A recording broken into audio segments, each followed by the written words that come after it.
again. So, today we're going to talk all about the topic of how we can embrace our kids' struggles, essentially.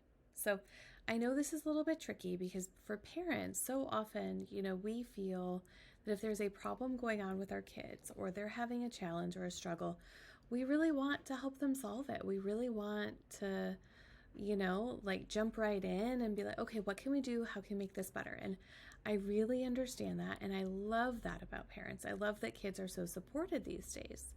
However, sometimes I think that the message becomes that it's expected that our kids don't have challenges or that they're always happy and always doing well, rather than viewing struggles as a part of life and as an actual opportunity for them to develop some character, learn about themselves, figure out who they really are and what's really important to them.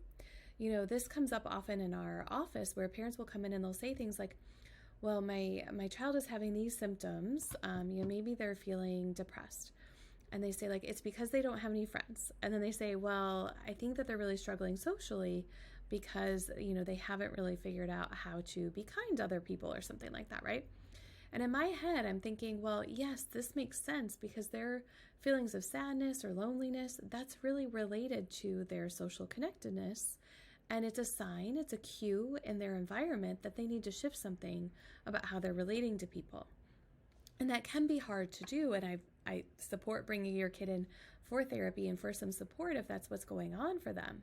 But also as a parent, I think we need to look at it a little more holistically. Like, this is something that they need to work through. This is their challenge, rather than how can I fix this immediately and where are the coping skills so that they can then automatically feel better. When the symptoms are there, the emotions are there as a cue to their environment that something needs to shift and change. And they're struggling for a reason. And the best part of this is that once they can get through this struggle and figure out how to resolve it within themselves and what they need to do differently, they will then have learned so much more than if we're like, okay, then play the guitar more, or do some more art, or here's, some deep breathing techniques that might help you not feel that way. So often parents are guilty of trying to help their kids avoid their own feelings rather than tolerating them, identifying what's going on, and looking at it as a cue that there's something going on that needs to be worked through. Not necessarily a problem to be solved, but just something that's happening. Along these lines is this idea around stress. So often I find that the younger generation is viewing stress as always a bad thing rather than a product of a challenge, the product of putting yourself in an uncomfortable situation, a new situation, something different. So there is such thing as toxic stress, but there's also such thing as like very normative, typical, normal stress that happens when you're in a new situation, when you're growing, when you're learning, when you're changing. And that's a really productive thing in our lives, and we don't want to avoid that. So I think it's really hard to know if people around you are always reacting really strongly to any sort of unpleasant emotion, that and teaching you that, oh, stress is not a good thing to have. And if you're stressed, I'm going to do your chores for you and I'm going to make sure you don't have to do anything at home. That teaches them that the stress is kind of the out to everything. They don't need to do all these other things if they're feeling stressed. And also that it's such a bad thing that we will bend over backwards to kind of support them through it, rather than, hey, that is hard.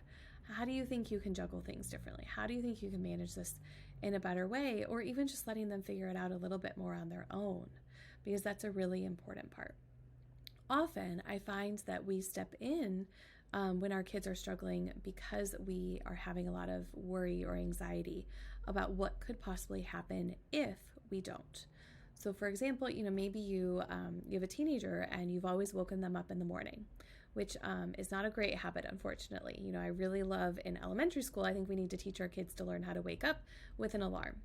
But let's say you haven't done that. You have a teenager, you're waking them up every morning, and then, you meet with me, and I might encourage you to stop so that they can learn independence, so they can feel a little more resilient and feel capable and not have to rely on you for those things. And then you're worried about, if they oversleep, then they're going to be really frustrated. They're going to be really angry. And I'm going to have to drive them to school, even though I was supposed to be at work because I'm going to be waiting for them or something like that, right?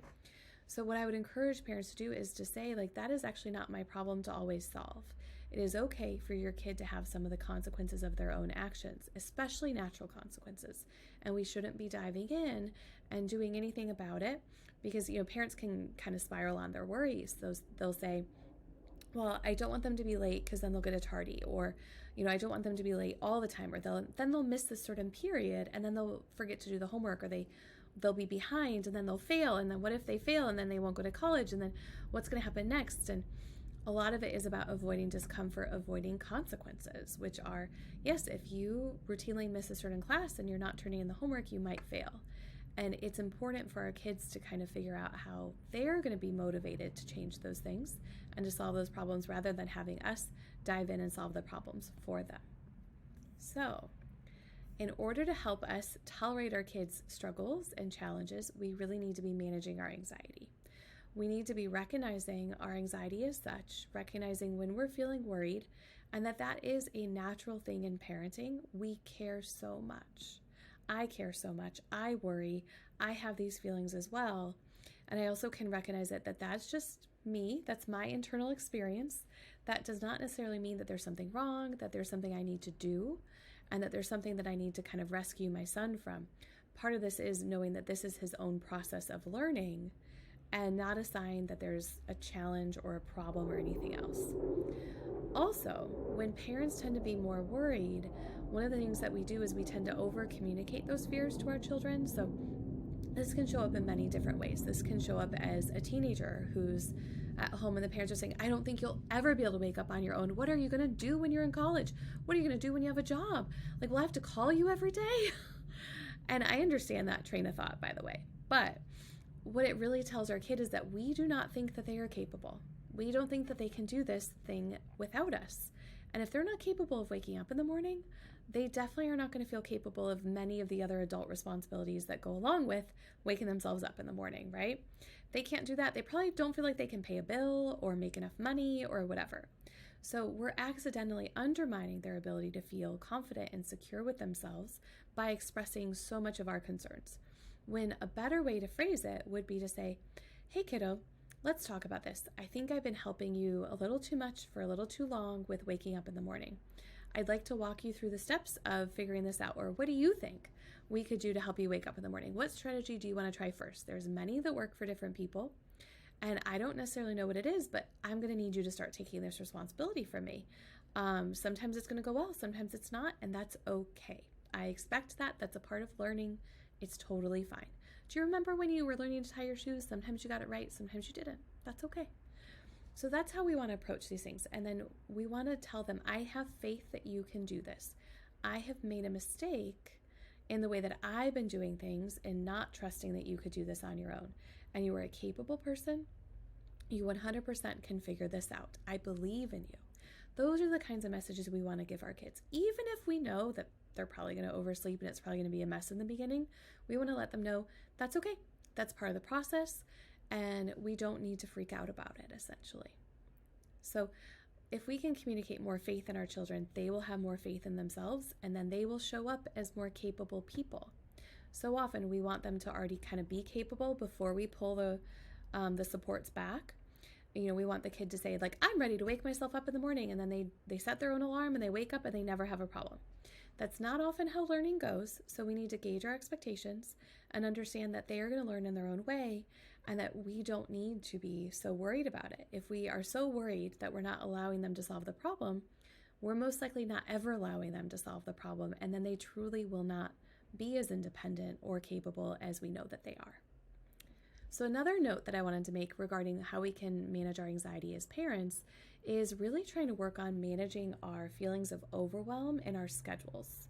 So it's really common that parents have a lot of things on their calendars these days. And I would say that one thing that helps with anxiety is noticing if that is fueling you, if that's enjoyable, if you like planning all these events for, let's say, a holiday. We just got done with Halloween, and we had probably 3 trick-or-treating days. I heard from all kinds of parents about all the different parties they were attending and all this stuff. And if that lights you up and you enjoy it and your kid enjoys it, great. Keep doing that. But if that's adding to the feelings of anxiety and kind of feeling run ragged by your life, let's work on cutting some of the things out so that we can manage our own internal experience better, which is 100% going to relate to how we interact with our children and how we manage our worry.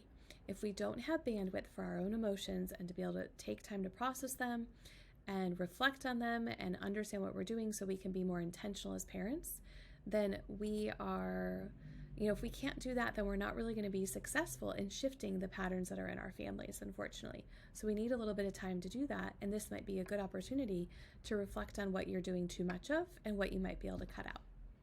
Thanks so much for joining me today. I hope you enjoyed it. And next time, we're going to be talking all about things that are better than self-care and a little reminder about parenting. Join me next time.